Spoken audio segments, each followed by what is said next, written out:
Bonjour à tous. Aujourd'hui, nous abordons notre quatrième et avant-dernier point, l'élaboration d'un protocole de retour au calme au moment de la crise. C'est-à-dire que nous avons déjà vu comment nous pouvions engager une désescalade lorsque nous percevions certains signes avant-coureurs d'une crise. Mais là, c'est un peu différent. C'est vraiment établir un protocole de retour au calme lorsque l'enfant est déjà en crise. Donc notre sujet, je l'ai déjà dit, ça va être d'élaborer avec vous un protocole qui permette à votre enfant de s'apaiser lorsqu'il est en crise. Lorsque votre enfant entre en crise, ce qu'il va falloir faire en priorité, c'est d'évaluer la sécurité de votre enfant. Donc il est souvent difficile de ne pas réagir de manière urgente face à des comportements qui sont bruyants ou agités de votre enfant. Par contre, il va être essentiel de prendre du recul et d'évaluer si votre enfant ou d'autres personnes sont réellement en danger.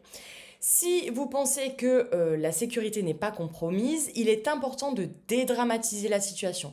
C'est-à-dire que même si elle peut vous paraître dérangeante, surtout lorsqu'elle est en public, ça n'est pas très grave et si votre enfant n'est pas en danger, c'est le principal. Par contre, en cas de mise en danger, votre réaction doit être adaptée en fonction des antécédents de votre enfant, de ce que vous connaissez de lui et de si vous pensez qu'il a besoin de contact physique pour l'apaiser, de contact physique fort, ou au contraire qu'il préfère que l'on s'éloigne pour qu'il puisse redescendre. Ensuite, soyez rassurant et cohérent. Je sais que dans ces moments-là, il est fréquent d'avoir le réflexe de crier, de parler davantage ou de s'approcher plus près de votre enfant, mais cela peut au contraire aggraver la crise. Donc il va être impératif d'apprendre à maîtriser sa propre colère, c'est vous qui en avez les capacités plus que votre enfant. Il va falloir baisser le ton, parler plus lentement et surtout annoncer clairement vos actions. Par exemple, je vais m'approcher de toi. Je vais mettre ma main sur ton épaule afin que votre enfant ne soit pas surpris et ne monte pas en pression du fait de vos actions. Il va également être bénéfique d'adopter une approche qui soit prévisible et lente dans vos actions, en vous approchant tout doucement par exemple, et en offrant un soutien corporel qui va être apaisant si vous savez bien sûr que votre enfant y est réceptif, comme une pression douce ou un enlacement. L'objectif va être de trouver progressivement la meilleure façon, la meilleure technique pour apaiser votre enfant en tâtonnant et en respectant ses besoins spécifiques. C'est-à-dire que vous n'allez pas trouver dès le départ la meilleure manière, il va falloir essayer plusieurs choses.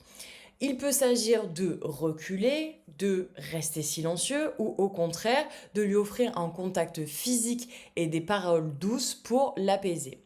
Il va être essentiel que votre enfant comprenne que dans ces moments-là qui sont très difficiles pour lui, vous êtes là pour lui et que vous comprenez ses émotions et que vous allez rester quoi qu'il arrive à ses côtés en attendant qu'il retrouve son calme.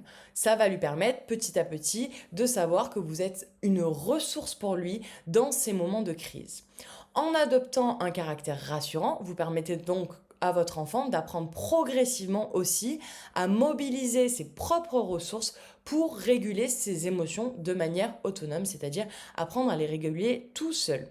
Ça va contribuer à renforcer la confiance de votre enfant dans sa propre capacité à faire face aux défis émotionnels qu'il éprouve. Ensuite, il va falloir isoler autant que possible votre enfant, c'est-à-dire que ça va consister à le guider vers un lieu qui soit plus calme et apaisant. À la maison, par exemple, ça va être le fait de le diriger vers un endroit qui lui est familier et qui lui procure du réconfort.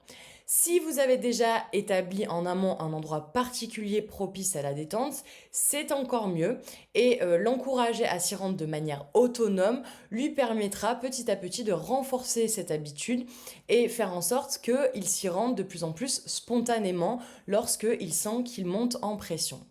Lorsque vous vous trouvez à l'extérieur, cherchez à vous éloigner au maximum de l'agitation environnante.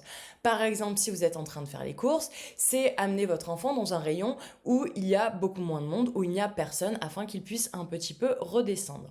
Si vous êtes chez des amis ou entouré de personnes, n'hésitez pas surtout à demander à ces personnes-là de vous accorder un peu d'espace pour permettre à votre enfant de retrouver son calme.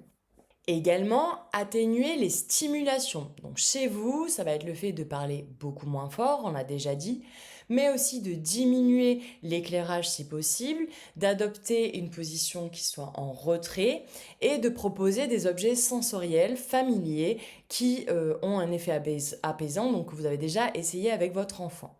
En extérieur, dans la mesure où la situation est déjà sécurisée, laissez à votre enfant le temps de se calmer en limitant au maximum les interactions verbales avec lui. Essayez de réduire les stimulations en lui proposant par exemple l'utilisation d'un casque anti-bruit s'il l'accepte, des boules qui est, des lunettes de soleil, voire des lunettes complètement opaques. Vous pouvez également préparer un kit d'objets sensoriels spécifiques pour éviter les crises en extérieur, c'est-à-dire en prévention des crises que votre enfant pourrait avoir à l'extérieur. En cinquième et dernière étape, vous allez devoir réfléchir à l'après-crise, c'est-à-dire ce que vous allez faire avec votre enfant une fois qu'il est apaisé. Donc si votre enfant comprend le langage, vous allez planifier comment aborder la situation avec lui. Vous allez choisir un moment propice pour discuter. Un moment propice, c'est vraiment le moment où il est calmé parce qu'on veut à tout prix éviter de provoquer une nouvelle crise en ajoutant un stress si votre enfant n'est pas totalement calmé. Vous allez à ce moment-là encourager votre enfant à identifier ce qui l'a amené à vivre la crise et explorer avec lui les alternatives qu'il aurait pu choisir dans cette situation. Par là, j'entends que, admettons, votre enfant, il était entouré de plein de personnes et vous avez l'impression que c'est ce qui a provoqué la crise chez lui. Vous pouvez le questionner, lui demander si lui aussi, il a l'impression que c'est ça qui a provoqué sa crise, ou du moins qui l'a amené à se sentir mal de plus en plus. Et vous allez discuter de ce qu'il a ressenti à ce moment-là pour qu'il puisse l'identifier, mais aussi de ce qu'il aurait pu faire dans cette situation pour se calmer tout seul. Donc par exemple, demander à s'isoler auprès de un de ses adultes.